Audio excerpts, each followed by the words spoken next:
नमस्कार. पुन्हा एकदा आपलं स्वागत आहे फायनान्स फॉर एंटरप्रेन्योर्स. आज आपल्यासोबत पुन्हा एकदा सीए तेजस आहेत. Tejas, welcome once again. नमस्कार. थँक्यू. एक बऱ्याच वर्षापूर्वी जर आठवत असेल तर आगोश करून एक बँड होतं, त्यांचं गाणं आलेलं. मुझे मिल जो जाए थोडा पैसा, थोडा ऐसा थोडा वैसा, मगर कैसे.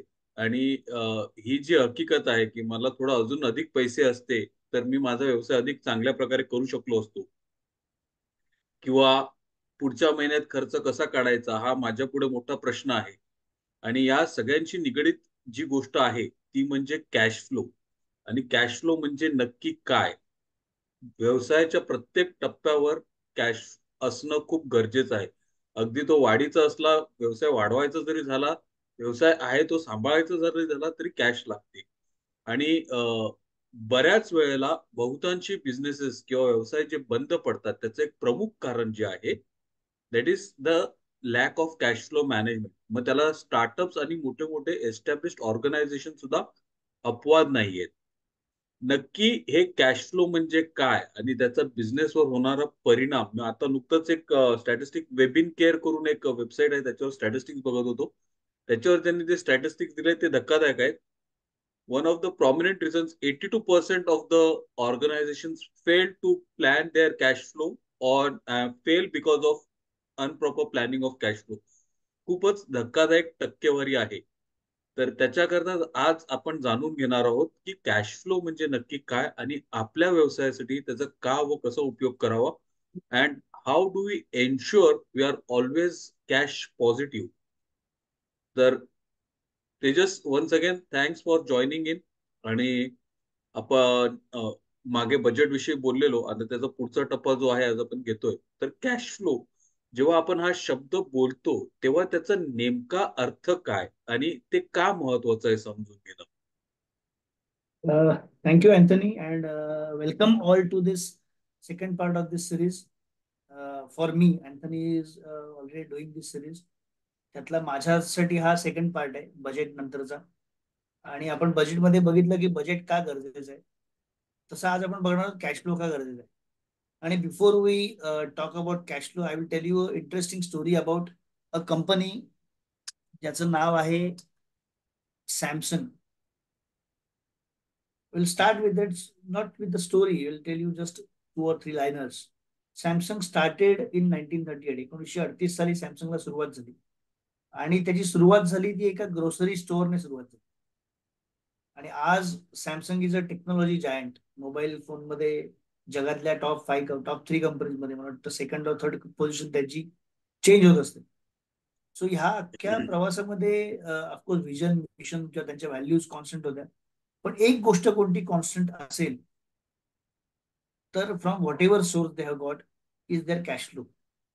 जर त्यांच्याकडे प्रॉपर कॅश फ्लो नसतात तर survival would have been difficult.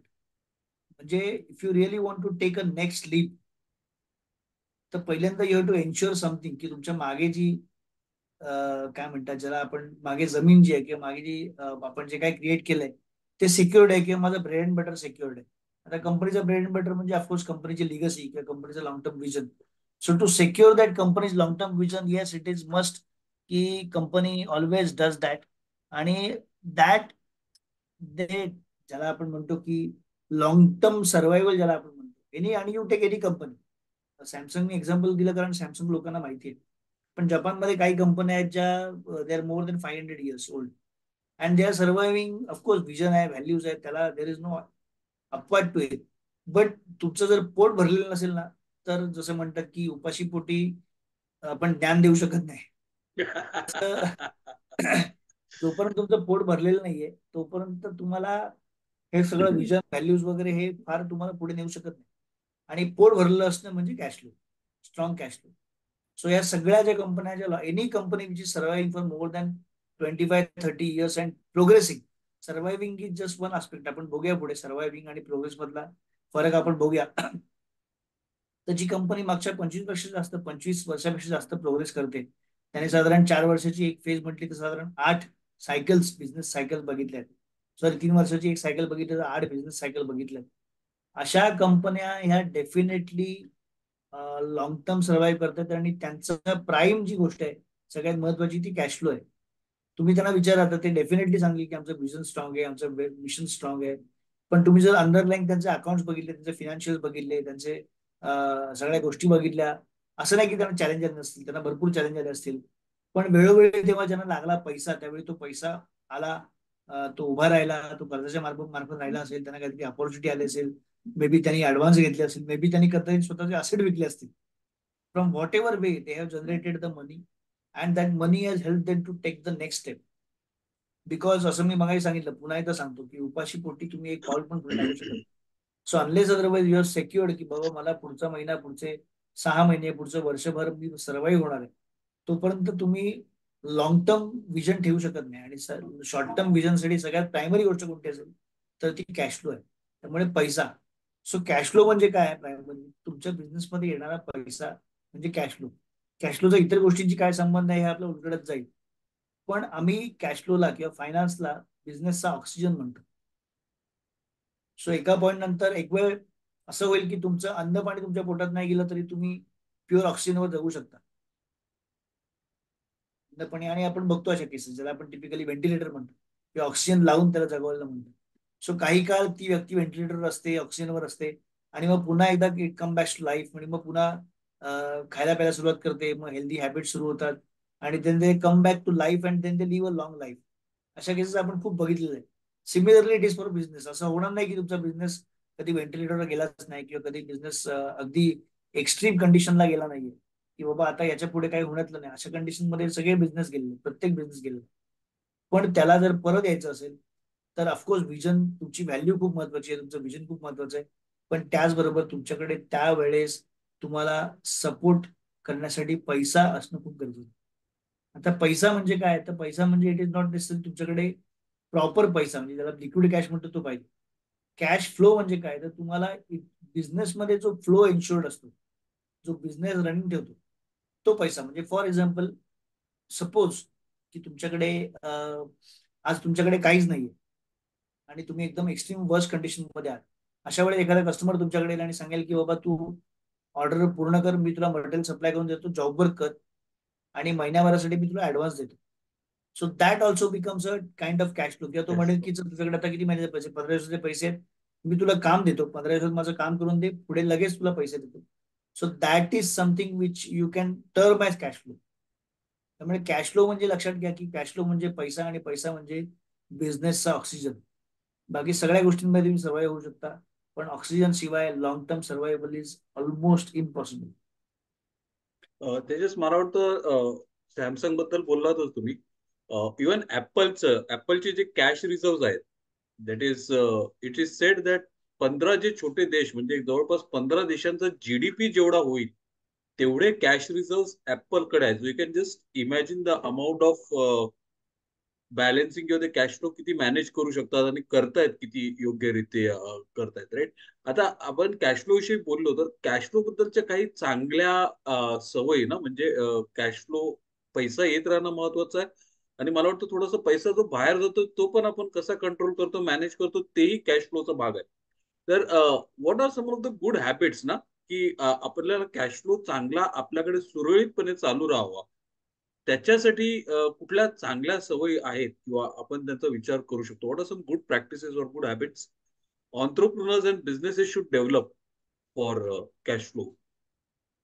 एक तर पहिली गोष्ट सगळ्या बिझनेसमध्ये लक्षात घेतली पाहिजे की every business is seasonal business, except retail business जो आहे, ज्याला किराणा मालाचा बिझनेस किंवा फूड आउटलेट, वडापाव किंवा असे जे आउटलेट्स आहेत, तर ते बिझनेस सोडले की जिकडे रोजच्या रोज पैसा येतो, ग्राहक येतो, पैसा देतो, काहीतरी वस्तू घेतो, किंवा आयदर फूड आयटम असेल किंवा कन्झ्युम्शन आयटम असेल, हे टिपिकली रिटेल आउटलेट किंवा anybody who is in extreme retail, की रोज B2C शी डील करतोय, रोज कस्टमरशी डील करतोय, रोज कस्टमर पैसे करतोय, हे सोडलं तर जगातले 90% बिझनेस, 95% बिझनेस हे सीझनल बिझनेस आहे.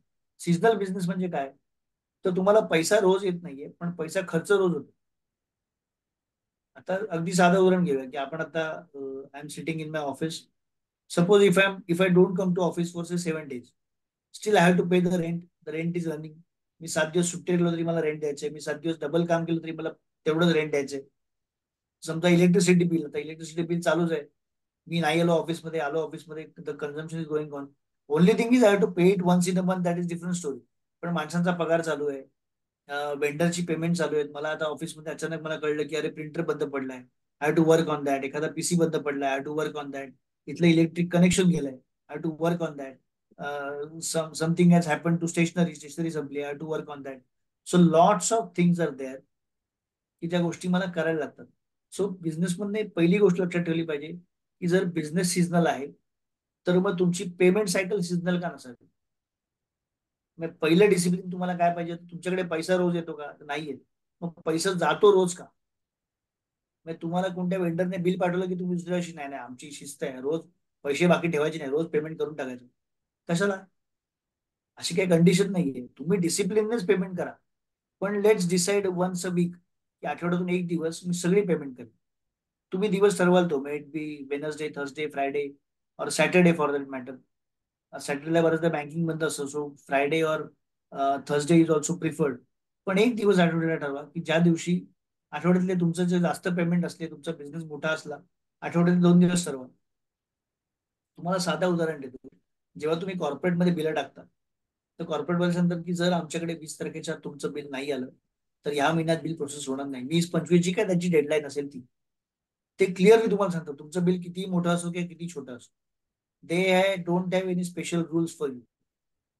आता हे आपण म्हणतो अरे ते कॉर्पोरेट आहेत, आपण छोटे आहोत. I am not telling you की तुम्ही असा डिसिप्लिन टाका. पण तुम्ही सांगा की बाबा आम्हाला असं असं आहे, आमचा नियम असा आहे की आम्ही फक्त बुधवारी किंवा फक्त गुरुवारी पेमेंट करतो.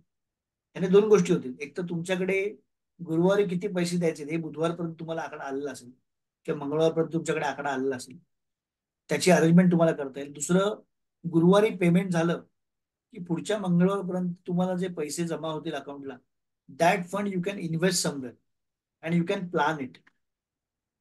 त्याला तुम्ही प्रॉपर प्लॅन करू शकता. मग तुम्ही लिक्विड फंड मध्ये ठेवून थोडाफार का होईना, अगदी तुमच्या महिन्याचं चहा पाणी जरी सुटलं की महिन्याचं चहाचं बिल सुटलं, चला हरकत नाही. तरी पण काय वाईट आहे, तो पैसा आयडल ठेवण्यापेक्षा तो पैसा इन्व्हेस्ट करा. त्याने दोन गोष्टी होतील. एक तर अकाउंटंटचा लोड कमी होईल. अकाउंटंट रोज तुमची बिलं काढतोय, रोज चेक लिहितोय, रोज पेमेंट प्रोसेस करतोय, तुम्हीच रोज ओटीपी देताय. त्यापेक्षा गुरुवारी किंवा बुधवारी एक टाइम स्लॉट ठरवा की सकाळी 8 किंवा सकाळी 9 ते 11 या वेळात मी पेमेंट करणार. या 2 तासात जे काय ओटीपी वगैरे द्यायचे ते माझ्याकडून घ्यायचे, त्याच्यानंतर I am not available. It is not difficult for you. Problem is me शिस्त लावणार कशी. वेळ लागेल, प्रॉबेबली अ मंथ और 2 मंथ्स और 3 मंथ्स. पण that is the first discipline you should have. Secondly, as I said, seasonal business आणि पैसे लिमिटेड टाइम येतात आणि खर्च रोज होतात. सो ज्या सीझनला तुम्हाला पैसे जास्त येतात त्या सीझनचा तुम्हाला एक अनालिसिस करायला पाहिजे, ग्राफ करायला पाहिजे. Let's take our business, chartered accountancy business. Chartered accountancy business साधारण जुलैमध्ये इन्कम टॅक्सचं काम असतं, सप्टेंबरमध्ये ऑडिटची कामं असतात, त्यानंतर जीएसटीची कामं असतात. तो ह्या 3 पिरियडमध्ये आमच्याकडे भरपूर जास्त काम असतं comparatively as compared to others. त्यामुळे त्यावेळी फ्लो जास्त असतो. तेव्हा जे पैसे आम्हाला येतात, इफ वी स्पेंड एव्हरीथिंग, तर आम्ही ते पैसे खर्च करून टाकले तर उरलेले महिने आम्ही काय करतो. त्यामुळे जेव्हा तुमच्याकडे पैसे येतात त्यावेळी पुढच्या 6 महिन्याचे प्लॅनिंग करा की ज्या सीझनला तुमच्याकडे पैसे कमी येतात त्या सीझनचे हे सगळ्या खर्चाची प्रोव्हिजन करून ठेवा आणि मग उरलेले पैसे खर्च करा. सो लोक, मध्यंतरी I interviewed, I got an opportunity to interview one of the person who has offices in 4 offices in India and 1 office in UK. त्याने मस्त सांगितलं. त्याने म्हणाले की तुमच्याकडे पैसा असला की तुम्ही इन्व्हेस्टमेंट डिसिजन घेता आणि प्रॉफिट आला की तुम्ही स्पेंडिंग म्हणजे एक्सपेन्सच्या डिसिजन घेता. आता दोन्ही स्पेंडिंगच आहे, पण इन्व्हेस्टमेंट म्हणजे मोठा चंक जातो. म्हणजे आज माझ्याकडे भरपूर पैसे आलेत ना, तर I should spend on something. So I may go out and I may buy something. मी उद्या जाऊन काहीतरी बाय करेन, काहीतरी खरेदी करेन. That is not a right way. Unless otherwise you match this to things, की तुमची प्रॉफिटेबिलिटी खरोखर आहे का, तुमच्याकडे पैसा जो आलाय तो खरोखर तुमच्याकडे आज युटिलायझेबल आहे का. आज सरप्लस दिसतोय, पण उद्याच्या महिन्याभराची किंवा 2 महिन्याची लायबिलिटी जर पे करायची असेल तर तुम्ही आज पैसे खर्च करून उपयोग नाही. त्यामुळे तुमच्याकडे again we go back to our previous session की जोपर्यंत तुम्ही बजेटिंग करत नाही तोपर्यंत तुम्ही कॅश फ्लो वापरणं हे म्हणजे घोडचूक ज्याला आपण म्हणतो मराठीत, ती घोडचूक होऊ शकते. सो ह्या दोन गोष्टी खूप महत्वाच्या आहेत. पहिलं म्हणजे of course seasonal business, so payment discipline आणा. Secondly, provision for season when there is no inflow of cash. आणि थर्ड अँड मोस्ट इम्पॉर्टंट, कायम पैसे येतील याची सोय करा. सो तुमच्याकडे प्रॉडक्ट मिक्स असा पाहिजे की काही प्रॉडक्ट मध्ये तुम्हाला सीझनल पैसे येतात, काही प्रॉडक्ट मध्ये तुम्हाला रेग्युलरली इन्फ्लो येतात, म्हणजे छोटी छोटी कामं असतील. आणि बऱ्याचदा मग लोक म्हणतात आम्ही फक्त ह्याच टाईपचं काम करतो, आम्ही त्याच टाईपचं काम करत नाही वगैरे वगैरे. I am not against it. पण as a chartered accountant or as a cash flow adviser, either you ensure की तुमच्याकडे रेग्युलर पैसा येईल.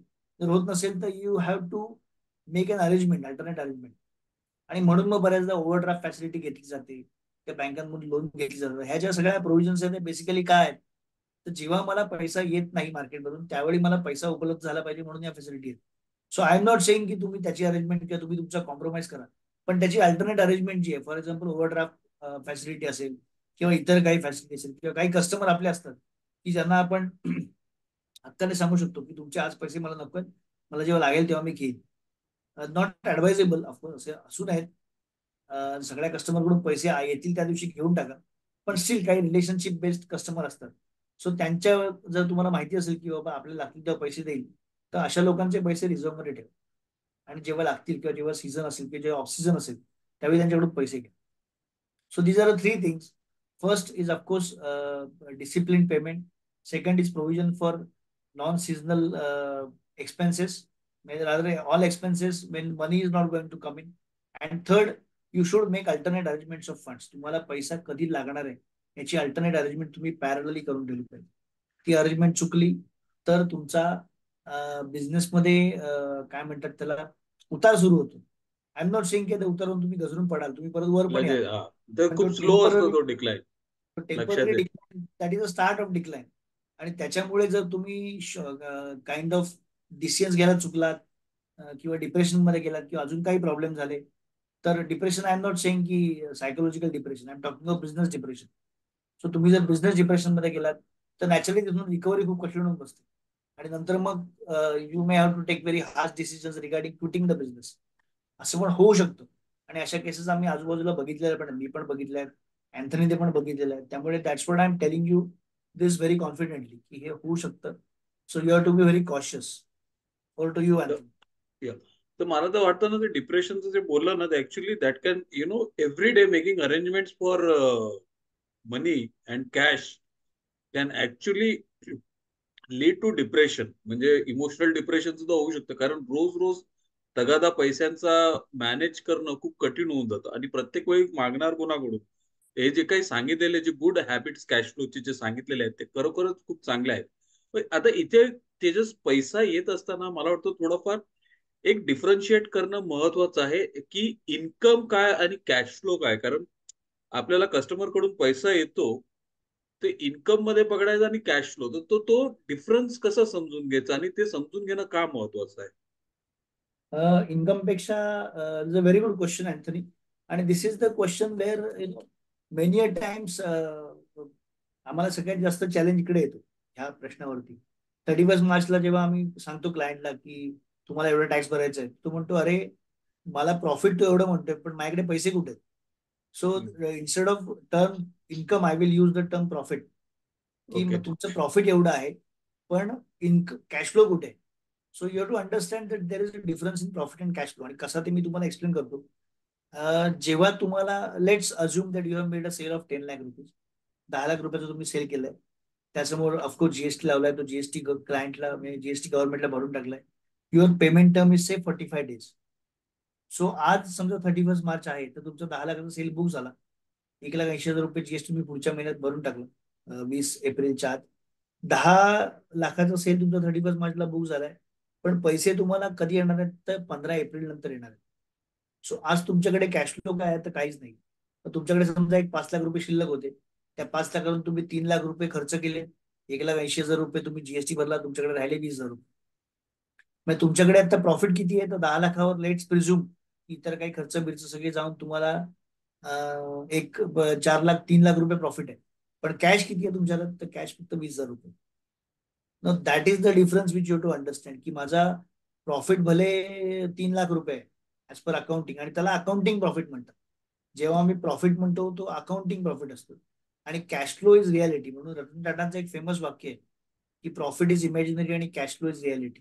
त्यामुळे प्रॉफिट हे इमॅजिनरी म्हणजे काय तर ते अकाउंटिंग प्रॉफिट आहे. त्यामुळे अकाउंट्समध्ये जो काय तुमचा प्लस मायनस झालाय, तुम्ही सेल केलाय, तुम्हाला परचेस केलाय, unless otherwise the money comes to you, there is no cash flow. आता मनी जेव्हा पैसा येतो, तर याचा पुढचा एक प्रश्न येईल, त्याचं मी उत्तर आधी येतो, की what are the sources, types of sources, तो प्रश्न पुढचा हम्म. असेल बहुधा. तर मी त्याचं उत्तर आधी देतो, की व्यवसायात फक्त 3 मार्गाने पैसे येतात और 3 टाईपने पैसे येतात. त्यातला पहिला जो आता आपण बोललो, की प्युअरली जे बिझनेस ऑपरेशन्स आहेत, की बाबा मी सेल केला, कस्टमरकडून मला पैसे आले आणि त्यासमोर मी वेंडरला पेमेंट केलं, सॅलरी दिली, रेंट दिला, इलेक्ट्रिसिटी, याला युटिलिटी एक्सपेन्स किंवा ऑफिस ऍडमिन एक्सपेन्सेस म्हणतो. हे सगळे पैसे येणं आणि जाणं, याचा जो नेट कॅश आउटफ्लो आहे, त्याला ऑपरेटिंग कॅश फ्लो म्हणतात. ऑपरेशनल कॅश फ्लो किंवा ऑपरेटिंग कॅश फ्लो. दुसरा असतो इन्व्हेस्टिंग कॅश फ्लो, म्हणजे जेव्हा तुम्ही बिझनेससाठी असेट्स परचेस करता. समजा आज मी लॅपटॉप घेतला किंवा मी अजून काही प्रिंटर घेतला, एखादं मशीन घेतलं, उद्या मला वाटलं की मला कार पाहिजे बिझनेस म्हणतो, मी कार घेतली, ऑफिसचं इंटिरियर काहीतरी घेतलं, फर्निचर घेतलं, हे सगळे असेट्स झाले. आणि नॅचरली काही माझ्या एफडीज होत्या, काही माझ्या इन्व्हेस्टमेंट्स होत्या, त्या मी ह्यासाठी सेल केल्या. तर ह्याच्यातून जो कॅश फ्लो जनरेट होतो, येतो किंवा जातो. आता जेव्हा मी म्हणतो कॅश फ्लो जनरेट होतो, त्यावेळी इट कॅन बी पॉझिटिव्ह और negative. Negative. So negative cash flow generate होतो म्हणजे काय, तर कॅश फ्लो बिझनेस मधून बाहेर गेलाय, so it is a negative cash flow. आणि जेव्हा मला पैसे येतात त्यावेळी तो पॉझिटिव्ह कॅश फ्लो असतो. सो अल्टिमेटली इन्व्हेस्टिंगसाठी समजा माझ्याकडे एक 10 लाखाची एफडी होती, ती मी एफडी ब्रेक केली, which was kept for business development, म्हणजे असेट डेव्हलपमेंट. त्यातून मी एक 8-8.5 लाखाचे असेट घेतले. सो 10 लाखातून मला इन्व्हेस्टमेंटमध्ये 10 लाख रुपये इन्व्हेस्टमेंट कॅश फ्लो मिळाला, 8.5 लाख रुपये असेटवर खर्च झाले, इन्व्हेस्टिंग कॅश फ्लो मधून मला 1.5 लाख रुपये आले. हा सेकंड टाईप झाला. आणि थर्ड टाईप जो आहे त्याला फायनान्सिंग म्हणतात, financing inflow, financing cash flow. आणि त्याचा साधा सुद्धा अर्थ म्हणजे 2 मार्ग परत. एक कॅपिटल, ज्याला आपण शेअर कॅपिटल म्हणतो किंवा भाग भांडवल म्हणतो, किंवा तुमचं ओन फंड ज्याला आपण म्हणतो. कॉर्पोरेट लँग्वेजमध्ये त्याला शेअर शेअर कॅपिटल म्हणतात, आणि साध्या प्रोप्रायटरी बिझनेसच्या लँग्वेजमध्ये ओन फंड्स किंवा प्रोप्रायटरी कॅपिटल म्हणतात. आणि दुसरा मार्ग म्हणजे लोन, जेव्हा तुम्ही कर्ज घेता. नॅचरली जेव्हा तुम्ही कॅपिटल विड्रॉ करता किंवा तुम्ही ईएमआय पे करता, प्रिन्सिपल पे करता, त्यावेळी ह्या फायनान्सिंग कॅटेगरी मधला किंवा लोन रिपे करता, तर या फायनान्सिंग कॅटेगरी मधला आउटफ्लो होतो. त्यामुळे तुम्ही या महिन्यात, ह्या वर्षभरात किती कर्ज घेतलं, या वर्षभरात किती कॅपिटल इंट्रोड्यूस केलं, आणि या वर्षात किती कॅपिटल विड्रॉ केलं आणि किती लोन रिपे केलं, या सगळ्याचा नेट जो पैसा आहे, तो तुमचा फायनान्सिंग इन्फ्लो म्हणतो. सो तुमच्या आता कॅश फ्लोचे 3 प्रकार झाले primarily: operating cash flow, investing cash flow आणि investment financing cash finance. Flow. आणि ऑपरेटिंग कॅश फ्लो जर पॉझिटिव्ह नसेल, तर नॅचरली तुमच्याकडे पैशाची गरज आहे, तुम्हाला बिझनेस चालू ठेवायचा, बंद बंद करायचा नाहीये. मग तुम्हाला 2 मार्ग उरतात. आयदर तुम्ही इन्व्हेस्टिंग कॅश फ्लो म्हणजे तुमच्या इन्व्हेस्टमेंट ब्रेक करा, किंवा मग स्वतःचे फंड, जे बिझनेसच्या बाहेरचे फंड्स आहेत. आता इन्व्हेस्टिंग कॅश फ्लो आणि कॅपिटल मधला फरक एक छोटा समजून घ्या. जेव्हा तुम्ही बिझनेस साठी इन्व्हेस्टमेंट करता, ते जे पैसे तुमच्याकडे आले तरच तो इन्व्हेस्टिंग कॅश फ्लो. म्हणजे फॉर एक्झाम्पल, तुम्हाला तर पैसे कमी पडतात म्हणून तुम्ही तुमच्या पर्सनल म्युच्युअल फंड विकले तर आणि ते पैसे विकले, फायनान्सिंग मध्ये जाईल. That will be a financing cash flow, that is introduction of capital in business. That is not investing cash flow. पण तुम्ही बिझनेसमध्ये मागच्या वर्षी सरप्लस प्रॉफिट आलं होतं, तुमच्याकडे कॅश शिल्लक होती, तुमच्याकडे पेमेंट करायला वेळ होता, म्हणून तुम्ही एफडी करून ठेवली आणि मग ती विड्रॉ केली, then only it will become part of investing cash flow. तो जेव्हा तुम्हाला ऑपरेटिंग कॅश फ्लो मध्ये पैसा कमी पडतो, जसं मी मगाशी एक्झाम्पल दिलं, की तुम्हाला 10 लाख रुपयाचा सेल झालाय पण पैसे आले नाहीयेत, पण या सगळ्या वेंडरनं तुम्हाला पैसे द्यायचे, तुम्हाला सॅलरी द्यायची आहे, रेंट द्यायचं, इलेक्ट्रिसिटी द्यायची, त्यावेळी तुम्हाला फक्त हातात 20,000 रुपये शिल्लक आहे. आणि मग त्यावेळेस तुम्हाला जी पैशाची गरज लागते, either you will generate from investing cash flow or from financing cash flow.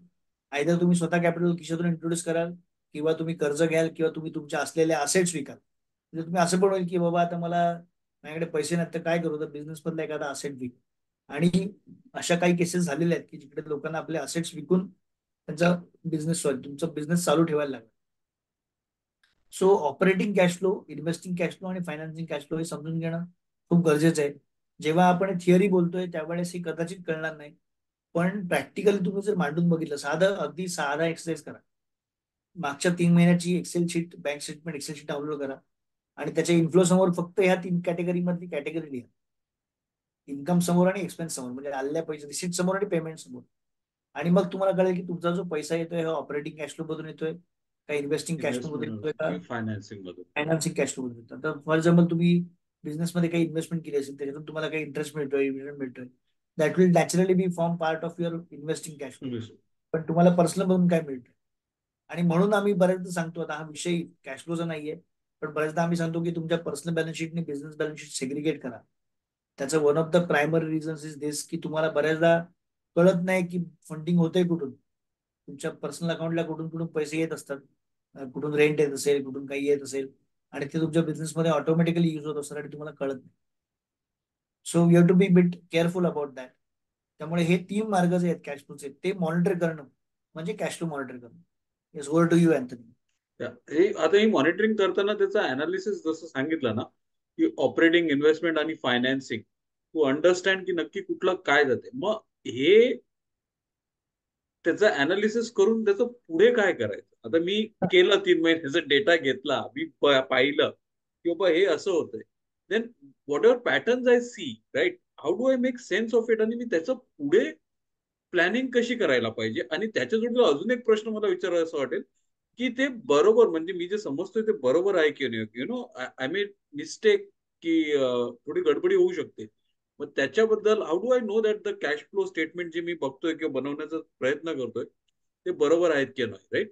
So first is मी अनालिसिस केल्यानंतर त्याचा पुढे काय करायचं, आणि ते आकडे मी बरोबर पकडतोय किंवा समजतोय की नाही. How do I know that. See, जगाचा एकदम एकदम सोपे हे सगळे बेसिक बेसिक रूल्स आहेत. याच्यासाठी you don't need to be a chartered accountant or expert of finance.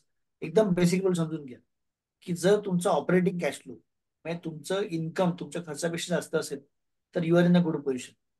यासाठी you don't need any rocket science. So operating cash flow जर तुमचा पॉझिटिव्ह असेल म्हणजे दर महिन्याला तुम्ही 2 लाख रुपये कमवताय आणि 1,50,000 1,60,000 रुपये खर्च करताय, हा तुमचा प्रॉफिट पण तसंच साधारण तसंच आहे.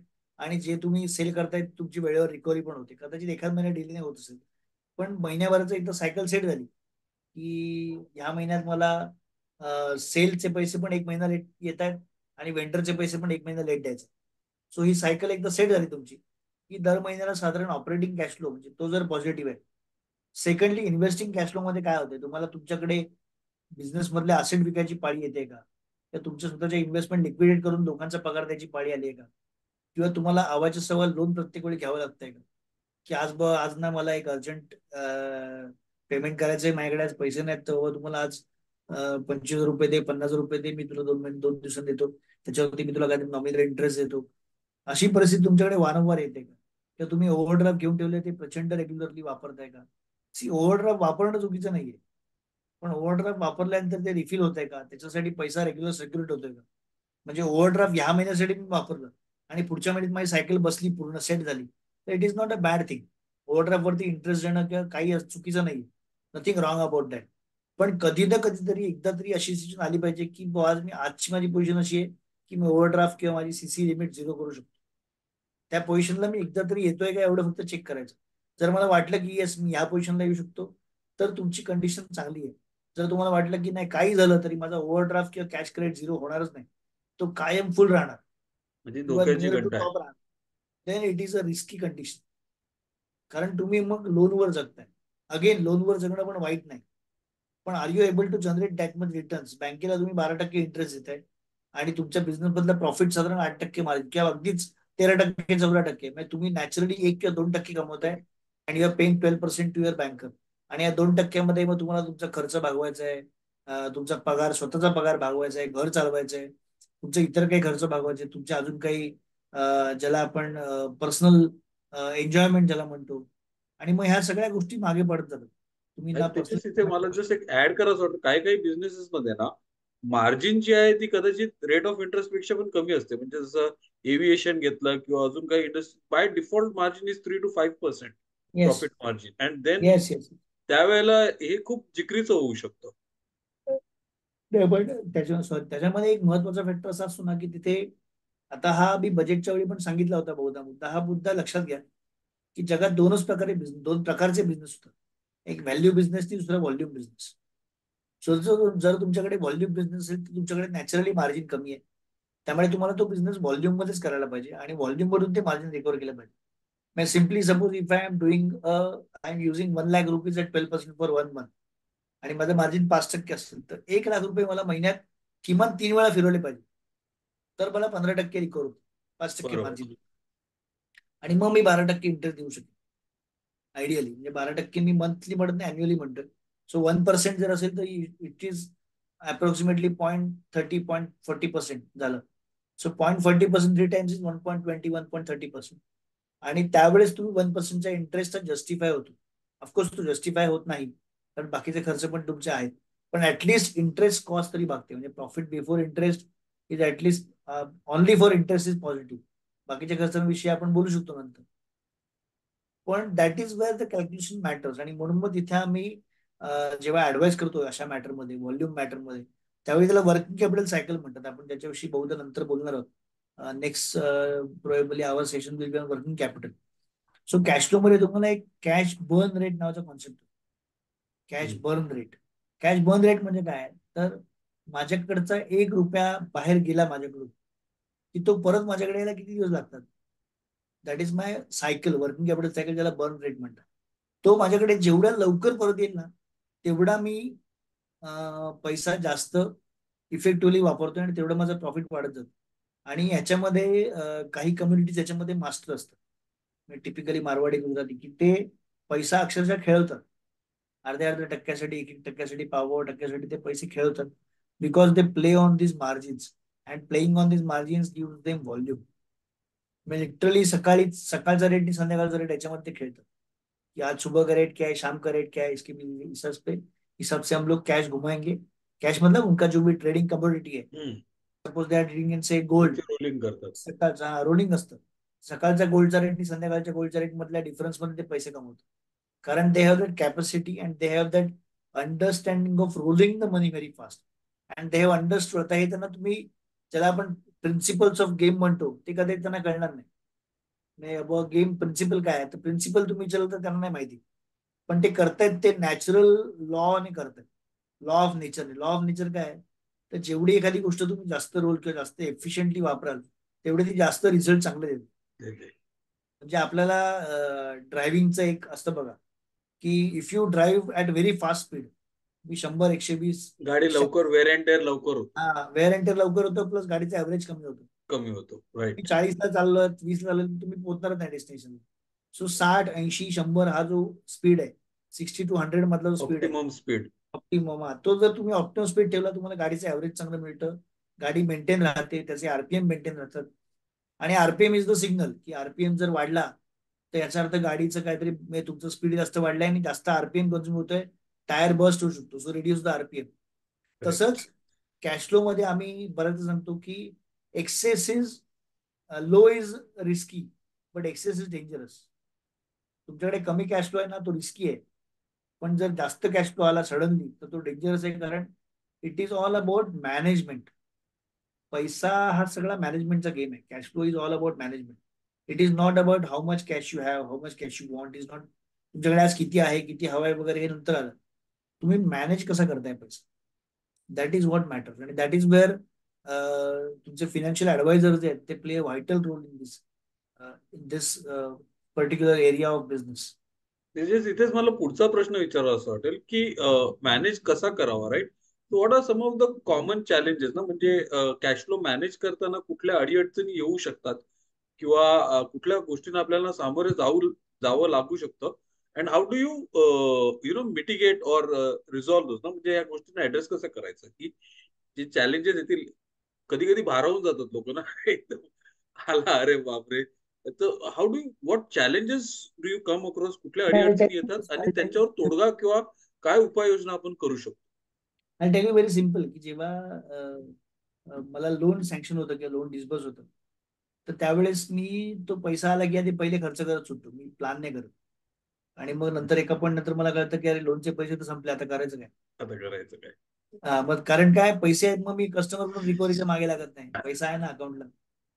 आणि असं बऱ्याचदा होतं. It happens with everybody. It is not की तू एखाद्या बरोबर होतं आणि दुसऱ्या होत नाही. नाही, इट हॅपन्स विथ एव्हरीबडी. एक sorry it is interrupt all करतो. अबाउट. लोक सांगतात ना, खिशात 100 रुपये असले की लोक 100 रुपयाच्या हिशोबाने विचार करतात, आणि हजार हा, असले की हजारच्या हिशोबाने विचार एक्झॅक्टली करतात. एक्झॅक्टली. मगाशी मी जे सांगितलं की लोकांच्या खिशात पैसा असला की people take investment decisions. So investment decision म्हणजे काय, तर हाय मनी स्पेंडिंग डिसिजन्स. तुम्ही हाय कॅश स्पेंडिंग करता. मग तुम्ही घरात गरज नसेल तरी मोठा टीव्ही घ्याल. अजून काय, तुम्ही ऑफिसमध्ये गरज नाही तरी फर्निचर घ्याल वगैरे, हे सगळं करा. याची गरज नसते बऱ्याचदा. पण people do take those decisions even if they don't or if they know की हा पैसा कुठे लागणार आहे, आणि पण कस्टमरकडून रिकव्हरीची त्यांनी सोय नसते केली. सो मॅनेजमेंट म्हणजे काय, तर management is basically presenting future cash flow. Presenting म्हणण्यापेक्षा preparing future cash flow and keeping an eye on that, की मला पुढच्या महिन्यात एवढे पैसे येणार आहेत, ते पैसे नाही आले तर माझ्याकडे प्रोव्हिजन आहे किंवा ह्यातले किती 100% येणार आणि किती येण्याची डाऊटफुल आहे. 3 प्रकार कोणत्याही पैशाला असतात. एकतर 100% येणार, मला माहिती आहे की हा माणूस पैसे देणार म्हणजे देणार. देणार म्हणजे देणार. दुसरा असतो डाऊटफुल, की हा 5 तारीख म्हणालाय पण 10-15 पर्यंत देईल, पण हा डिले करणार 100%. आणि तिसरा असतो की माहितच नाही, हा देईल नाही बोललाय पण देईल नाही देईल भगवान भरोसा. म्हणजे जर दिले तर आपलं नशीब, नाही दिलं तर काय सांगता येत नाही, फोन करत राहायचं. सो ह्या 3 कॅटेगरीमध्ये तुमची रिकव्हरी कायम असली, मार्क केली असली पाहिजे की बाबा याच्याकडे ए कॅटेगरीमध्ये, बी कॅटेगरी, सी कॅटेगरीमध्ये.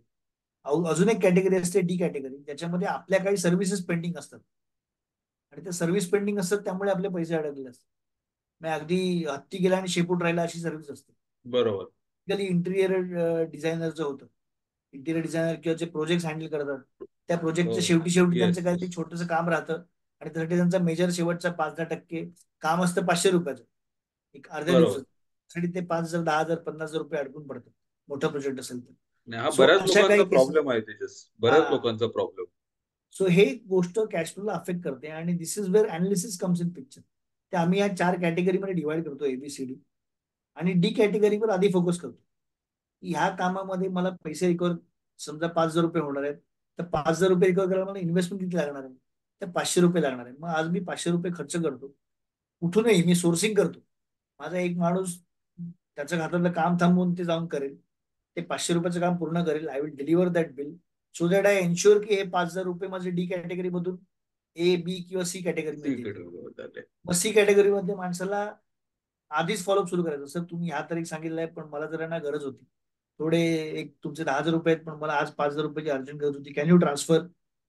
मग चला ठीक आहे, त्याची 10 तारखेला 10,000 रुपये येणार आहेत, नंतर 5 तारखेला 5,000 रुपये तर घेऊन टाका, किंवा आदल्या महिन्यात तो ठीक आहे, तो म्हणतो चल जाऊन दे. म्हणजे मग तुम्ही 10च्या ऐवजी ना 15 तारखेला मला 5,000 द्या, पण मला आज 5,000 रुपये हवे. सो त्या लोकांकडून जेवढ्या लवकर रिकव्हरी काढता येईल, काही कारण देऊन, तर तुम्ही ती रिकव्हरी करा. आणि ऑफकोर्स बी आणि सी कॅटेगरीमध्ये बी ला तुम्हाला थोडा फॉलोअप करायला लागतो, पण ते पैसे देतात. आणि ए कॅटेगरी काय प्रश्नच नसतो, त्यामुळे A category you can say की माझा इन्शुअर्ड कॅश फ्लो आहे. Similarly when you go to expense side, त्या एक्सपेन्स साईड मध्ये काही खर्च असेल की जे तुम्हाला करायचंच आहे त्या दिवशी. तुमचा ईएमआय असेल, इलेक्ट्रिसिटी बिल असेल, मोबाईल बिल्स असतील, इंटरनेटचं पेमेंट असेल, स्टाफची सॅलरी असेल, रेंट दॅट असेल. Is by default. हा, ते तुम्ही डेट मिस नाही करू शकत. सो ते बाय डिफॉल्ट तुमचे होणार आहेत, ते धरून झाले, तेवढा आउटफ्लो माझा आहेच. त्याच्यानंतर काही घरचे कमिटमेंट असतात, मुलांच्या शाळेच्या फिया असतात, किंवा घरची काही सोसायटी मेंटेनन्स बिल असेल, तुमच्या घरचा ईएमआय असेल. All those things come in that category, म्हणजे त्याला तुम्ही टिपिकली तुमचा पगार म्हणतो. कॅटेगरी बी काय, त्याच्या वेंडरला आपण थोडं डिफर करू शकतो किंवा मॅनेज करू शकतो. कॅटेगरी सी म्हणजे सेम कॅटेगरी, की सी अँड डी कॅटेगरी इकडे मर्ज होते, की जिकडे त्याने काम काहीतरी तुमचं बाकी ठेवलंय म्हणून तुम्ही त्याला पैसे होल्ड केले, सांगायचं हे तू काम पूर्ण कर मग मी तुला पैसे रिलीज करतो. आणि मग त्याने काम केल्यानंतर त्याला पैसे रिलीज करायचे, पण तुम्हाला माहिती असतं की हा काम काय लवकर करणार नाही. किंवा मग तुम्हाला जर जास्त गरज नसेल तर ते काम थोडं तुम्हीच ते काम पुढे टाकलायचं, की आज मला वेळ नाही, उद्या आपण भेटूया, परवा भेटूया, सो दॅट तुमचं पेमेंट पण. आय एम नॉट सेइंग की should be practice, this is a decision you to take on case to case basis. Case to case. म्हणजे मला काही करून आजच्या आज प्रिंटर चालू करून हवाय, तो जर प्रिंटर चालू केला तर मी त्याला उद्या पैसे नाही लागतो, तर मला आज प्रिंटर चालू करून हवाय. मग ती किंमत 200 रुपये का 500 रुपये, आणि त्याने ते 8 दिवस डिले केले, तिकडे तुम्ही कॉम्प्रोमाइज नाही करू शकत. मग तिकडे तुम्हाला त्याला अर्जन्सी दाखवायला लागते की बाबा मला काही करून दे, तू करत नसेल तर मला सांग, मी बाहेरून करून घेतो. करून तर घेतो. बाहेरून करून घेतले तुम्हाला पैसे द्यावे लागतात. सो मग ते सी कॅटेगरीमध्ये येत नाही, मग ते बी कॅटेगरीमध्ये. पण ए आणि B is the primary category. Of course government taxes सुद्धा ए कॅटेगरीमध्ये येतात, जे तुम्हाला ड्यू डेटला भरायचे, 7 तारखेला टीडीएस भरायचे आहे, 20ला जीएसटी भरायचे आहे. All those dates you have to compulsorily compulsory follow. Compulsory follow. आणि पेमेंट आणि रिसिप्ट जेव्हा तुम्ही अनालाइज करता, त्यावेळी मग तुम्ही बघायचं की आज माझ्याकडे किती कॅश आहे आणि पुढच्या महिन्यात मला एवढा पैसा येणार आहे, एवढा पैसा जाणार आहे. मग माझ्याकडे सरप्लस उरत आहे का डेफिसिट उरत. आणि जेव्हा कॅश फ्लो बघतो त्यावेळी 2 प्रकार करायचे. एक पहिला म्हणजे शुअर इनफ्लो आणि sure expense. Opening balance, sure inflow, sure expense, याच्यातून माझ्याकडे सरप्लस राहतोय का नाही राहतोय. जर राहत असेल तर उत्तम, जर राहत नसेल तर मग कॅटेगरी बी मध्ये जा इन्फ्लोच्या. कॅटेगरी बी मधून पैसे येऊ शकतात का, हा ठीक आहे ते येतात. कॅटेगरी बी आज नाही उद्या येतील, मग थोडे मागवून घ्या. कॅटेगरी सी कडे आधी बघूच नका प्रायमरी. कॅटेगरी सी म्हणजे हा रनिंग प्रोसेस आहे. रोज फोन करायचा की आज रोज पैसे फोन द्या, करायला. पैसे द्या, आज पैसे द्या. आणि त्याच्याकडून काही करून पैसे जेवढे मिळतील तेवढे काढत राहायचे. सर तुम्ही ना एक काम करा, दर आठवड्याला 2,000 रुपये ट्रान्सफर करा, ते तुमच्या महिन्याभरात 10,000 रुपये सेटल होतील. That is also fine, you can do that kind of thing also for C category. पण you have to ensure that money comes to you at the earliest.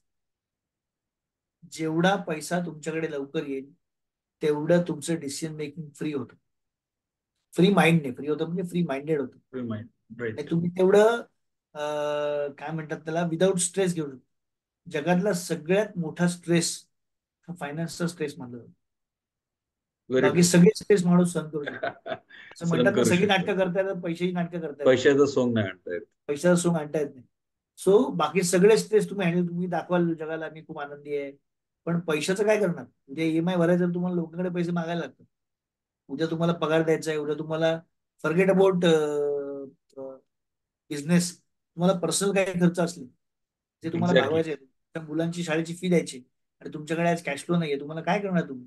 You have to borrow. आणि मग ते नंतर मग beg borrow or steal अशी category जी आहे ती डेंजरस कॅटेगरीमध्ये तुम्ही एंटर खूप करता. डेंजरस कॅटेगरी आहे. त्यामुळे borrow is always kept between beg and steal. Steal. Beg borrow बरोबर. स्टील असं ते असा तो शब्द वापरलेला आहे. So borrowing is as dangerous and begging and stealing. Selling. बरोबर. खूप राईट. रिस्की प्रपोज लोकांना म्हणतात. See I am not against, again I am telling you, I am not against loans.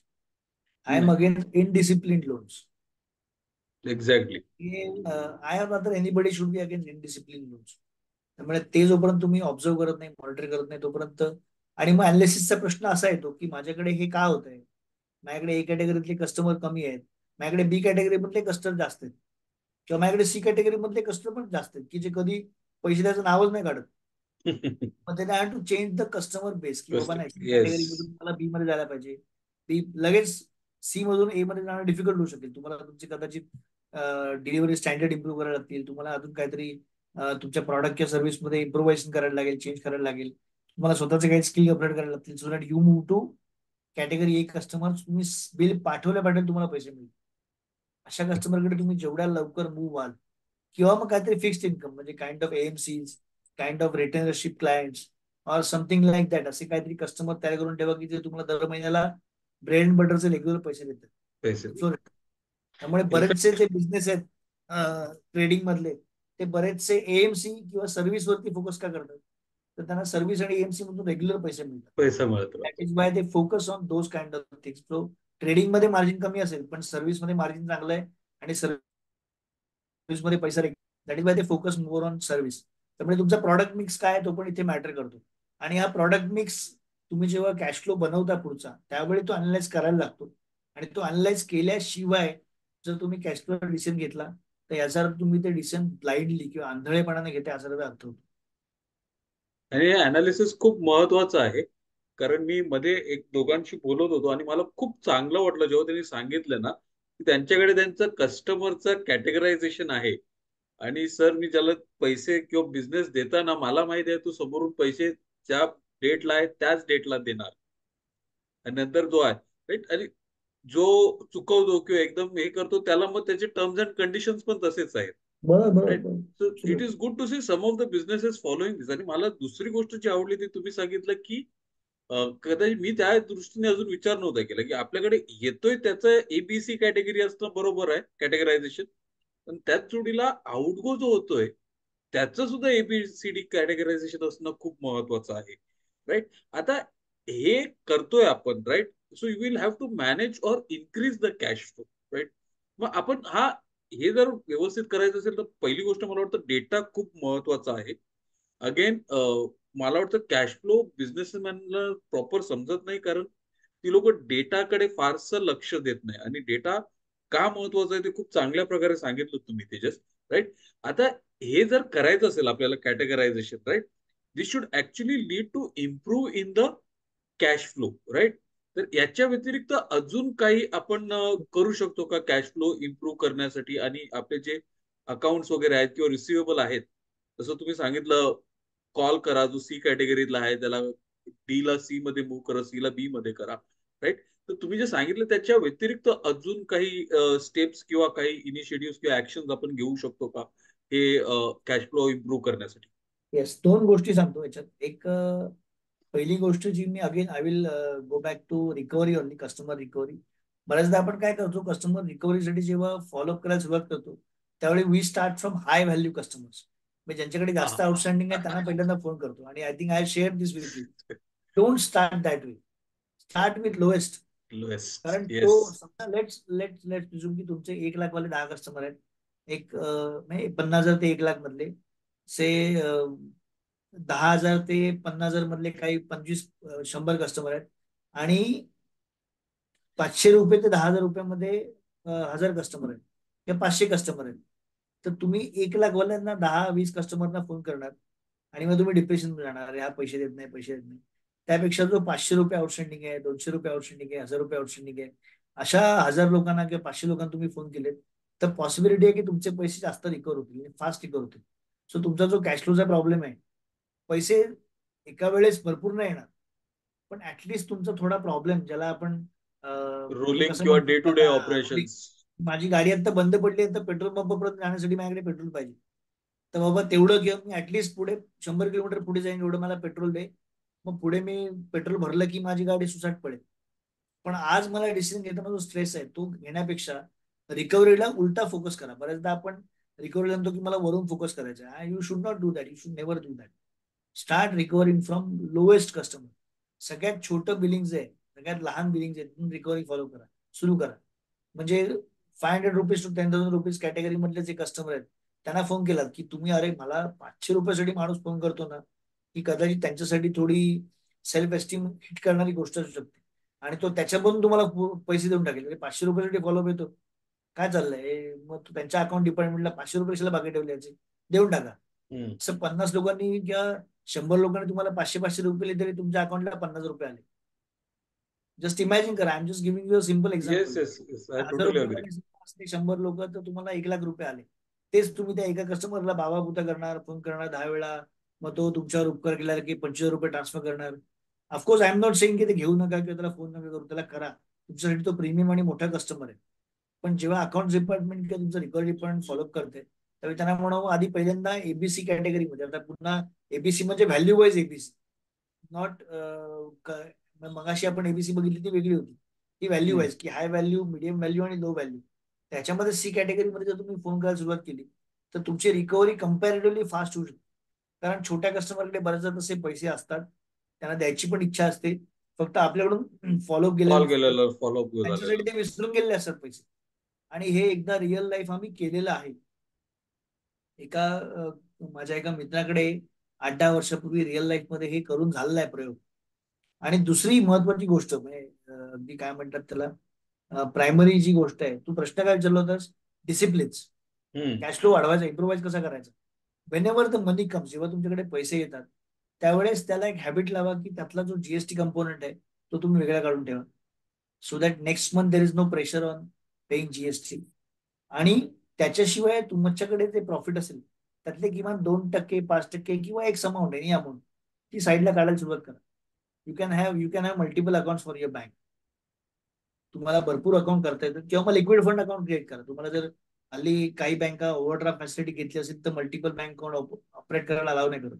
अशा वेळेस तुम्ही लिक्विड फंड मध्ये टाका पैसे, पण ते पैसे सेपरेट काढा bank fund. Just forget that money for some few days, so that money is available with you when you really need it. आज तुम्हाला त्या पैशाची एक्स्ट्रीम गरज नाहीये. मग आज जर पैसे तुम्ही ते सेव्ह नाही केले, again I will give example, की पुढच्या महिन्यात तुम्हाला 5 लाख रुपये जीएसटी भरायचे. जर तुम्ही लिक्विड फंडला जीएसटी ट्रान्सफर करून ठेवला असेल, तर भले तो 5 लाख असेल, पण 3 ते 4 लाख रुपये जर असेल, सो तुम्हाला 5 लाखाच्या ऐवजी फक्त 1 लाखाचा स्ट्रेस आहे. खूप छोट्या अमाऊंटचा स्ट्रेस आहे, जे तुम्ही बिझनेसमध्ये सहज अरेंज करू शकता. किंवा तेवढं वेंडर पेमेंट थोडं पुढे पुश करू शकतो, पण तुमचा जीएसटी टाइमवर जाईल. जीएसटी टाइमवर गेला, जीएसटी प्रॉपर रिफ्लेक्ट झाला, की समोर जे तुमचे कस्टमर आहेत ज्यांना जीएसटी रिफ्लेक्ट नाही झालंय, तर ते लोक ऑटोमॅटिकली तुमचे पैसे होल्ड नाही करणार. आमच्याकडे काही क्लायंट असेल ज्यांची जीएसटी रिटर्न भरली नाही गेले, जीएसटी पेमेंट नाही झाले मागच्या महिन्याचं, त्यामुळे या महिन्याचं पेमेंट अडकले. म्हणजे जीएसटी 1,80,000 रुपये नाही भरलाय आणि पेमेंट आहे 10 लाख प्लस 1,80,000, 11,80,000 रुपये. आम्ही त्यांना सांगितलं की बाबा तुम्ही 1,80,000 रुपये तुम्ही डायरेक्ट भरा आमच्या अकाउंटला, म्हणजे आमच्या जीएसटीला आम्ही युजर आयडी पासवर्ड देतो. पण त्या तर हम्म. मोठ्या कंपन्या आहेत, ते म्हणतात आम्ही असं नाही करू शकत. त्यामुळे 1,80,000 रुपये काय करून आम्ही जर क्षितिज नाही भरले तर आमचे 11,80,000 रुपये अडकतात. अडकतात. So that is where you can really take a precaution, की जर तुम्हाला कस्टमर जीएसटी साठी तुम्हाला होल्ड करत असेल किंवा पैसे होल्ड करत असेल, सिमिलरली तुम्ही करा की जोपर्यंत समोरच्याचा जीएसटी रिफ्लेक्ट होत नाही तोपर्यंत वेंडरला किंवा सप्लायरला पेमेंट करू नका. की तुझा जीएसटी तुझा दिसला तरच मी तुला पेमेंट करेन. हम्म. फार फार तुला पैसे पाहिजेत ना, मी आज जीएसटीचं पेमेंट करून टाकतो, बाकी सगळे पैसे मी होल्डवर ठेवतो. That is possible. की तुला मी जीएसटी आता एक्स अमाऊंट आहे की सेम 10 लाख रुपयाचा एक्झाम्पल घेऊया, 1,80,000 रुपये असतो देऊन टाकतो, तू जीएसटी भरून घे. किंवा जर माझ्याकडे पॉसिबल असेल तर मला युजर आयडी पासवर्ड दे, मी तुझा जीएसटी भरतो. पण ऍटलीस्ट आय एम एन्शुरिंग की माझा जीएसटी तर भरला गेला. आणि दुसरं हे दोन महत्वाचे भाग आहेत त्याच्यामध्ये, की पहिला म्हणजे start from lower amount for recovery, आणि secondly whenever the money comes in त्याचं टॅक्सेशनसाठी आणि त्याच्या काय म्हणतात ते सेव्हिंग एक्सपेन्सेस. म्हणून, सेविंग. सेव्हिंग म्हणून एक्सपेन्ससाठी किंवा सेव्हिंग म्हणून हॅबिट म्हणून वेगळे काढून ठेवा. इट कॅन बी 2%, 5%, 10% पॉसिबल असेल 10%. एखाद्या वेळी तुम्हाला सुपर प्रीमियम प्रॉफिट झाला तर ते प्रॉफिट वेगळे काढून ठेवा, so that you are able to use it. जसं मी सांगितलं सीजनल बिझनेस आहे, तर दिवाळीमध्ये तुम्हाला अचानक खर्च येतात, तर दिवाळीमध्ये तुम्हाला बोनस द्यायचा आहे, खर्च करायचा आहे, त्यावेळी तुम्हाला पैसे पाहिजेत. त्यावेळी तुम्ही काय करणार, व्हॉट यू विल डू, त्यावेळेस तुम्हाला पैसे पाहिजेत, सो ते तसे खर्च करायचे. त्यामुळे ते पण तुम्हाला मॅनेज करावं लागतं. So these are the two major ways where you can really make or improve your cash flow. आणि it is these two things are matter of discipline. खूप छोटे डिसिप्लिन आहेत, पण हे जर तुम्ही आज सुरू केलेत ऍज अ डिसिप्लिन तर लॉंग टर्म मध्ये याचा तुम्हाला प्रचंड फायदा होईल. किंवा काही झालं तरी माझ्याकडे एवढे पैसे रिझर्व होतात, एवढे पैसे कंपल्सरी सेव्ह होतात. माझे काही क्लायंट आहेत ज्यांच्या आता दर महिन्याला एसआयपी जातात अकाउंट मधून, किंवा काही अकाउंट क्लायंटच्या रिकरिंग डिपॉझिट जातात from their account, just for the purpose of just for the habit of saving. तर दुसरं काही कारण नाही. तर तू कंपल्सरी एसआयपी की complete compulsory RD recurring deposit जात आहे, त्यामुळे automatically that is getting accounted as investment. आणि ती इन्व्हेस्टमेंट होते, जेव्हा गरज लागेल त्यावेळी मी ती काढेन आणि बिझनेसमध्ये वापरेन. किंवा मला एखादा प्रोजेक्ट करायचा आहे, एखादा व्हेंचर करायचं आहे, एखादा असेट घ्यायचं आहे, त्यावेळी माझ्याकडे तो पैसा अवेलेबल आहे. पण त्याच्या आधी प्रायमरीली कॅश फ्लो इम्प्रूव्ह करायला ह्या दोन गोष्टी खूप महत्वाच्या आहेत. आता आपण जेव्हा ह्या गोष्टी करतो तेव्हा आपण फोरकास्ट करू शकतो का? म्हणजे आता जसं सांगितलं, प्लॅनिंग करतोय आपण, समजून घेतोय, तेव्हा can we create a forecast? आणि sorry. How accurate can be with the cash flow forecast ना? म्हणजे मी ट्रॅक करतोय अॅक्युरेट किंवा म्हणजे अॅक्युरेट म्हणजे अचूक, हा मी असं नाही बोलत की जसंच्या तसं, प्रश्न पण बरोबर आहे, आय थिंक इट बरोबर इज आहे, व्हेरी हरकत इम्पॉर्टंट टू बी अॅक्युरेट. नाही. तर मग ते आपण फोरकास्ट प्रिडिक्ट करू शकतो का? कारण जे सांगितलं त्या हिशोबाने जर आपण केलं तर मला वाटतं I think will be able to more or less comfortably predict हे एवढं माझा आउटगो असणार आहे किंवा इनफ्लो असणार आहे. पण मग त्याच्यामध्ये अजून काही प्रिकॉशन्स किंवा अजून काही गोष्टी विचारात घेणं गरजेचं आहे, आणि फोरकास्ट किती महत्वाचं आहे? हा. सो फोरकास्ट महत्वाचा आहे, आपण बजेटिंग मध्ये प्रॉपरली बघितलेलं आहे डिटेलमध्ये, त्याच्यावरती मी आता जास्त बोलणार नाही. पण त्याच्यातलं पुन्हा मी एक गोष्ट सांगतो की 85% of the world planning fails. जगातलं 85% प्लॅनिंग फेल होतं, तुमचं पण होतं. त्यामुळे प्लॅनिंग ऍक्युरेट जो शब्द तू वापरला तो थोडा, म्हणून मी हसतो त्या शब्दाला. सो ऍक्युरेट नाही होणार, पण what will happen is your prepared. See it is not about accuracy. म्हणजे I tell you a simple example. तर रिसेंटली एक मूवी आला होता Sam Manekshaw, everybody must have seen that. तर तो लढाईची तयारी करून ठेवतो. तो म्हणतो लढाई कधी सुरू करणार, तो म्हणे 6 महिने मला लागतील तयारी करायला, तोपर्यंत मी लढाई करू शकत नाही. सो त्याला जर ऑर्डर दिली असती तर नाही, he could have started, he has to start the war, because the order has come from top. ज्याला आपण टिपिकली सेंट्रल मॅनेजमेंट म्हणतो किंवा टॉप मॅनेजमेंट म्हणतो. त्यावेळी it was prime minister who had she order to start the war, he had to start the war. But is unless otherwise I am prepared I will not start the. So that preparedness, मग त्यावेळी war सुरू झाल्यावर तुम्हाला कुठून टेकेल तुम्हाला माहित नसतं. पण you have to be prepared for war. So प्लॅनिंगचं किंवा कॅश फ्लो प्लॅनिंगचं टिपिकली तसं आहे, you have to be prepared for war. तुम्हाला कुठून पैसा खर्च लागेल काय माहित नाही. I give you classic example. माझं साधारण अगदी फोरकास्ट मधल्या चुका सांगतो तुम्हाला, साध्या चुका. की फोरकास्ट मध्ये माझा दर महिन्याचा खर्च लेट सॅलरी बिलरी सगळं धरून 2 लाख रुपये. तर मी 2 लाख रुपये इंटू 12 म्हणजे 24 लाख रुपये खर्च. महिन्याला मला साधारण 2.5 लाख रुपये सेल आहे, म्हणजे 6 लाख रुपये मला प्रॉफिट आहे असं मी गृहित धरतो. आता हे सगळं पैसे येतात वगैरे असं मी गृहित धरू. पण दिवाळीमध्ये I have not warranted the expense of bonus or expenditure. त्यामुळे दिवाळीमध्ये पण मला 2 लाख किंबहुना सॅलरी, एक्सपेन्स, गिफ्ट वगैरे सगळं मिळून 2च्या ऐवजी 3 लाख रुपये खर्च होतो. बिकॉज माझा पण पर्सनल खर्च वाढतो दिवाळी घरी. दिवाळीत बरोबर. मी पण काय काय, I buy jewellery, I buy new clothes, I buy some appliances for Diwali, I renovate my house. किंवा आपल्याकडे त्याच्या आधी काही फेस्टिवल असतात, क्रिसमस असतो, गणेशोत्सव असतो, नवरात्री असते. So we spend some more money during money. That in this 4-5 months. सो नॅचरली 2च्या ऐवजी समजा मध्ये 3 लाख रुपये गेले. सो माझा प्रॉफिट जो 6 लाख मी एस्टिमेट केला होता 3 लाख रुपये राहील. 3 लाख रुपये. आता जर माझ्या कस्टमरकडून शेवटच्या 2 महिन्याचे पैसे बाकी असले, I am just giving a classic scenario, 2.5 lakh रुपये माझा सेल आहे आणि अडीच अडीच 5 लाख रुपये माझ्याकडे रिकव्हरी बाकी आहे, आणि मला किती खर्च झालाय? 27 लाख रुपये. बरोबर. 24 लाख रुपये per month, 2 lakh per month प्रमाणे 24 लाख प्लस 3 लाख 27 लाख. आणि माझा सेल आहे 30 लाख, त्यातले 5 लाख रुपये म्हणजे आउटस्टँडिंग आहे. सो मला आलेच 25 लाख रुपये आणि मी खर्च करायचे मला 27 लाख रुपये. सो हा 2 लाखाचा शॉर्टेज आहे ना, हो अशा ठिकाणी येतो. आणि अशा ठिकाणी मला तू जे म्हणतोयस की प्लॅनिंग केलं पाहिजे, ते मला कामाला येतं. जेव्हा मी हे प्लॅनिंग करतो किंवा फंड अरेंजमेंट करून देतो किंवा कॅश फ्लो मॅनेज करून देतो, की एखाद महिन्याचे पैसे मला कस्टमरने दिले नाही तरी सुद्धा माझं भागतंय. मग जर 1 महिन्याचा आउटस्टँडिंग राहिला, सो 1 महिन्याच्या एक्सपेन्सची 2.5 लाखाची जर मी प्रोव्हिजन करून ठेवली, तर माझ्याकडे शॉर्टफॉल 2 लाखाचा आहे, तरी मी 50,000 रुपये सरप्लस राहू शकतो at the end of the day. तो महिना स्ट्रेसफुल असेल, आय एम नॉट सेईंग तो पिरियड किंवा तो महिना स्ट्रेसफुल नसेल, डेफिनेटली स्ट्रेसफुल असेल. पण ऍटलिस्ट आय एम सेक्युअर्ड की बाबा ह्या महिन्यात मला बॉरो करायला लागेल. आणि आय एम नॉट सेईंग की डोंट बॉरो, त्याची अरेंजमेंट करून ठेवा की बाबा ह्या महिन्यात 2 महिन्यात मला कंपल्सरी ओव्हरड्राफ्ट वापरायचा आहे. I will use the overdraft. I will refill that over a period of time. Again, I will use the overdraft for next season. फक्त ते डिसिप्लिन असायला हवं. डिसिप्लिन नसायला पाहिजे. त्यामुळे प्लॅनिंग जेव्हा तो म्हणतोय त्यावेळी असे बरेचसे ज्याला आम्ही अनअकाउंटेड ओव्हरहेड्स म्हणतात. तर मी परवा मागच्या मागच्या गुरुवारीच थर्सडेलाच आय टूक a seminar on basics of costing. आणि कॉस्टिंग मध्ये जेव्हा कॉस्ट शीट बनवली जाते त्यावेळी बऱ्याचदा अनअकाउंटेड एक्सपेन्सेस लोक कन्सिडरच करत नाही. अनअकाउंटेड एक्सपेन्स म्हणजे काय? कोणी माझ्या ऑफिसमध्ये आलं, मी स्टाफला खिशातून 100 रुपये काढून देतो, सांगतो तुझा सँडविच घेऊन, 200 रुपये काढून देतो, सांगतो तुझा हे घेऊन ये. अजून काहीतरी झालं, मी कुठे मित्रांबरोबर जेवायला गेलो, नाही क्लायंट बरोबर जेवायला गेलो, सडनली मी खर्च करतो, त्याचा कधी अकाउंटिंगच होतो. असे म्हणून वर्षभरात माझे लाखभर रुपये खर्च होतात. बरोबर तर आहे. लाखभर रुपये is a directly hit on my profit. पण ते अकाउंटिंग मध्येच नाही आले. सो ते लाख रुपये तर मी खर्च केलेत, प्लस गेले. त्याच्यावरती मी 30% एक्सपेन्स पण आला नाही, त्यामुळे 30% कॅश पण, टॅक्स पण भरतोय. सो इट इज बरोबर. Not only 1 lakh expense which I am paying 30,000 extra tax on that. So तो ऍक्च्युअली कॅश फ्लो मला 1,30,000 रुपयाला पडतो, जो मला 70,000 रुपयाला पडला पाहिजे, कारण त्याने माझा 30 लाख रुपये टॅक्स, 30,000 रुपये टॅक्स वाचला पाहिजे.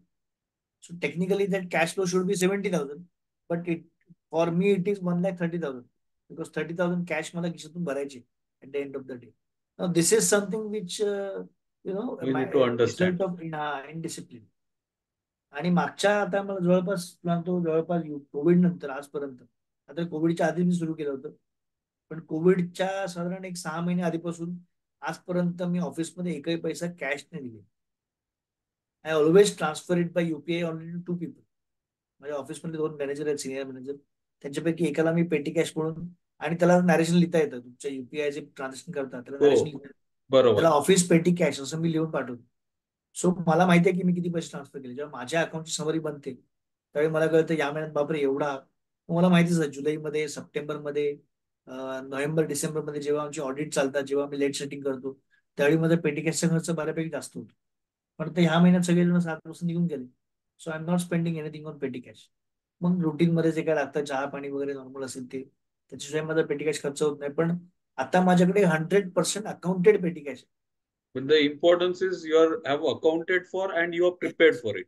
आणि अकाउंटेड आहे म्हणजे काय होतं, I am also saving my tax on that. Taxes. Correct. महिन्याला 10,000 रुपये जर माझी पेटी कॅश जर असेल आणि मी 1,20,000 रुपये जर पेटी कॅश खर्च करत असेल, तर नॅचरली 12 दुने आता मी 20% टॅक्स स्लॅब मध्ये आहे.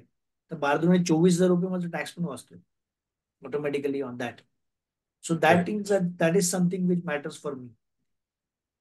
त्याच्याच एक शेवटचा प्रश्न, हे जे काही आहे कॅश फ्लो मॅनेजमेंट, त्याच्यासाठी काही बेस्ट प्रॅक्टिसेस किंवा काही चांगल्या गोष्टी, म्हणजे आपण प्रॅक्टिस कसे करायचे त्याच्याविषयी बोललेलो आहोत, किंवा काय करायला हवं, हॅबिट्स डेव्हलप करायला, पण काही बेस्ट प्रॅक्टिसेस सजेस्ट करता येतील की जेणेकरून आपलं जी लॉंग टर्म फायनान्शियल स्टेबिलिटी आणि कॅश फ्लोची ग्रोथ होत राहील, असं त्या दृष्टीने काही सजेस्ट करता येईल का? आय थिंक यातलं एक सिम्पल गोष्ट अशी आहे की first thing is data analysis, जे आपण मगाशी बोललो, किंवा बजेटिंग जे आहे, आपण मागचं सेशन आहे ते पण लोकांनी बघावं डेफिनेटली, की बजेटिंगवर आम्ही काय बोललोय. पण बजेटिंग जर तुम्ही असेल केलं तर first discipline is starting doing budget for next year. Budgeting म्हणजे काय? I will just throw light on what is budgeting and then I will go to this answer. Budgeting म्हणजे तुमचा पैसा कुठे जाणार आहे हे पैशाला सांगणं. हम्म. बजेट म्हणजे काय? तर पैशाला सांगायचं की तू कुठे जा, ना की नंतर पैसे गेल्यावर कुठे गेला कुठे विचार करायला गेले? पाहिजे. So same is with cash flow, की कॅश फ्लो माझा पैसा कुठे जाणार आहे हे जर मला माहिती असेल तर आय कॅन कंट्रोल दॅट. जसं मला अचानक लोन डिस्बर्स झालं आणि मला लोन डिस्बर्स झाल्यावर मला कळलं की आज माझ्याकडे हे करायचंय, हे करायचंय, हे करायचंय, हा करून टाक, करून टाक, करून टाक, तुला काय घ्यायचंय, हे घ्यायचंय, तुला काय घ्यायचंय, ते घ्यायचंय. अरे असं नाही होत. त्याला एक डिसिप्लिन असतो, त्याला एक फ्लो असतो, त्याला एक मार्ग असतो. So one advice is always take a help of experts of that field. त्या त्या फील्डच्या एक्सपर्टची मदत घ्या. तुमच्या अकाउंटंटची मदत घ्या, तुमच्या चार्टर्ड अकाउंटंटची मदत घ्या. जर तुमच्याकडे एखादा सीएफओ असेल किंवा अशी कोणी तसा कोणी एक्सपर्ट असेल त्या फील्ड मधला, त्याची मदत घ्या. Definitely he will help you, और he will give you prepared your cash flow. तुमचा कॅश फ्लो तुम्हाला बनवून देईल आणि तो कॅश फ्लो फक्त मॉनिटर करा. आणि दुसरी अतिशय महत्वाची सवय की म्हणजे रेग्युलरली मॉनिटरिंग करा. म्हणजे आपण कदाचित पुढे बिझनेस रिव्ह्यू विषयी पण बोलणार आहोत, मला तर माहित नाही आपले काय काय विषय लाईन अप आहेत. तर बिझनेस रिव्ह्यू विषयी जेव्हा आपण बोलू तर सगळ्यात महत्वाची गोष्ट म्हणजे आपण बोललोय त्याला, ऑलरेडी, बजेट बरोबर बिझनेस रिव्ह्यू पण हा, बोललेलो आहोत बजेट अँड बिझनेस त्याच्यामध्ये. रिव्ह्यू आपण ऑलरेडी बोललोय. So business review is must. तुम्ही त्याला सीमावलोकन म्हणतात, की तुम्ही पुढे जाऊन थांबा, मागे वळून बघा काय काय झालंय आणि त्याच्यानंतर पुढची स्टेप घ्या. So unless otherwise you look back, तुम्हाला कळणार नाही की तुमच्या काय पॉझिटिव्ह आहेत आणि काय निगेटिव्ह आहेत. आय एम नॉट सेइंग की तुमच्या प्रत्येक वेळी असं म्हणतात की मागे वळून बघा आणि काय चुका झाल्या बघा, असं नसतं. तुम्ही मागे खूप चांगल्या गोष्टी पण केलेल्या असतात, पण मग त्या चांगल्या गोष्टी करून तुम्ही विसरून जाता. जेव्हा तुम्ही मागे वळून बघता, अरे मी हे चांगल्या चांगल्या गोष्टी गोष्टी, अजून ऍक्च्युली पुढे जायला हा, पाहिजे त्या घेऊन. तो चांगल्या गोष्टी, अरे मी हे केलं होतं, चांगली गोष्ट, very good, now I will do it again so that I can get the success. So दोन्ही गोष्टी आपण विसरतो, आपण चुका पण विसरतो आणि आपण चांगल्या गोष्टी पण विसरतो. त्यामुळे जोपर्यंत तुम्ही मागे वळून बघत नाही तोपर्यंत तुम्ही चुका पण सुधारू शकत नाही आणि चांगल्या गोष्टी पण रिपीट करू शकत नाही. सो कॅश फ्लोला पण सेम नियम आहे, की मागच्या महिन्यात समजा माझं एक कॅश फ्लो बजेट बनलेलं होतं, कॅश फ्लोचा एक फोरकास्ट बनलेला होता, तर ऍक्च्युअल आणि बजेटेड याची कंपॅरिझन करून बजेटेड याच्या कम्पॅरिझन करणं त्यामध्ये जो काही गरजेचं आहे. व्हरायन्स ज्याला आपण म्हणतो, तो व्हरायन्स का आलाय आणि तो पॉझिटिव्ह असेल तरी तो मॉनिटर करा, आणि निगेटिव्ह असेल तरी. पॉझिटिव्ह असेल तर असं दोन गोष्टी असतात, आयदर तुम्ही रिकव्हरी चांगली केली असेल तर स्वतःची पाठ चुकटून घ्या. एखादा वेंडर उलट असेल की तुमच्या रिकव्हरी तेवढीच झाली आहे पण खर्चामध्ये ना एका वेंडरने तुम्हाला पैसेच नाही मागितले, किंवा त्याला तुम्ही विसरून गेलात की याला पैसे द्यायचे बरोबर, होते, बरोबर. सडनली तुमचा कॅश फ्लो पॉझिटिव्ह झाला, पण that is not a good sign. ते फक्त तुम्ही एक्झॅक्टली. विसरलात म्हणून झालंय, तो आज नाही उद्या तुम्हाला द्यायचेच आहे. द्यायचं. तोच प्लेस पुढच्या महिन्यात येणार आहे, पण तुम्ही रिकव्हरी जास्त केली त्यामुळे तुमचा कॅश फ्लो चांगला, तुमची पाठ तुटतात. मग ते रिकव्हरी करण्यासाठी कोणी एफर्ट्स टाकले, काय केलं, त्याने कस्टमरला कॉल करताना काय सांगितलं, कस्टमरने प्रत्यक्ष रिकव्हरी केली त्यावेळी काय काय त्याला डॉक्युमेंट दिले, त्याला सर्व्हिस देताना काही जास्त गोष्टी केल्या होत्या का, व्हॅल्युएशन दिली होती का त्याने पैसे पटकन दिले, या सगळ्याचं अनालिसिस जर तुम्ही केलात तर probably that can become a new service standard और delivery standard for you, and that will become a new process improvement for you which will help you to recover more, to make more business and to recover more money from customers. आणि त्याच्यातून मग तुमचे पैसे यायला सुरुवात होईल. Interestingly I tell you one more classic scenario in MSME. हा खूप मोठा प्रॉब्लेम आहे एमएसएमई, की सर्व्हिस आज पूर्ण झाली तर विदिन 24 अवर्स बिल गेलं पाहिजे, मॅक्झिमम 48 अवर्स. तर ते 8-10 दिवस बिल जात नाही, कारण बिल जात नाही. झालेली आणि असते त्या जोपर्यंत ओव्हरची. गरज लागत नाही तोपर्यंत हा, रेस केला जात नाही. This is exactly, what I raise केला हॅव जात नाही. एक्सपिरियन्स. आणि it's a bad thing. Bad thing, very मुळे बॅड आता थिंग इन फॅक्ट. जीएसटी मुळे सुदैवाने आणि ऍटलीस्ट मंथ एंडला तरी बिल आणि बनतं. सगळ्यात महत्वाची गोष्ट म्हणजे बिल गेल्यानंतरच्या दिवसापासून त्यांची बिलिंग सायकल त्यांची ते बिलिंग काउंट सायकल करतात. सुरू होते. So earlier you send the bill, जेवढ्या लवकर तुम्ही बिल द्याल तेवढ्या लवकर तुम्हाला पैसे येणार आहेत. तो हे जे गॅप्स आहेत ज्याला आपण process to delivery completion to billing, billing to recovery or order to delivery, ह्या ज्या गॅप्स आहेत ह्या कमी करायचा प्रयत्न करा. सो दॅट ज्याला आपण मगाशी बर्न रेट म्हणालो, तो ऑटोमॅटिकली बर्न रेट पण कमी होईल. कमी होईल, जर बरोबर. तुमची डिलिव्हरी स्टँडर्ड इम्प्रूव्ह झाली तर ऑटोमॅटिकली तुम्ही जो, जसं म्हटलं की रोलिंग, तुमचा एक स्टाफ महिन्याभरात एक काम करतोय, त्याच्यावेळी त्याने 1.5 काम केलं किंवा 2 कामं केली, तर नॅचरली त्याच्या 50,000च्या पगारात तो आधी 1 लाखाचा रेव्हेन्यू जनरेट करत होता, 1.5 लाख किंवा 2 लाखाचा रेव्हेन्यू जनरेट करतो. ऑटोमॅटिकली तेवढ्याच पैशामध्ये तुम्ही त्याला काहीतरी इन्सेंटिव्ह द्या त्याच्यावरती. There is no harm in that.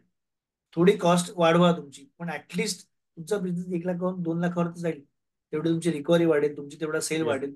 Automatically ते पैसे जेव्हा बिझनेसमध्ये येतील त्यावेळी तुमची कॅपेबिलिटी टू बॉरो ऑल्सो वाढेल. वाढेल. आज राईट. तुमचा टर्नओव्हर 12 लाख रुपये, तर तुम्हाला कदाचित 5 लाख लोन मिळेल किंवा 2 लाख लोन मिळेल.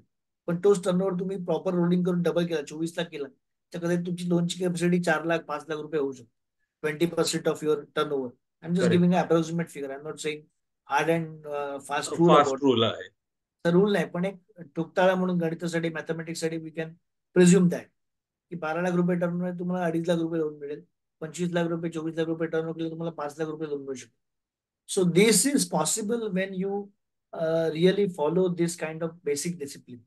आणि एमएसएमई म्हणून दुसरं एक इंटरेस्टिंग गोष्ट जी कॅशफ्लोशी डायरेक्ट निगडित आहे, त्याचा खर्चाशी संबंध आहे.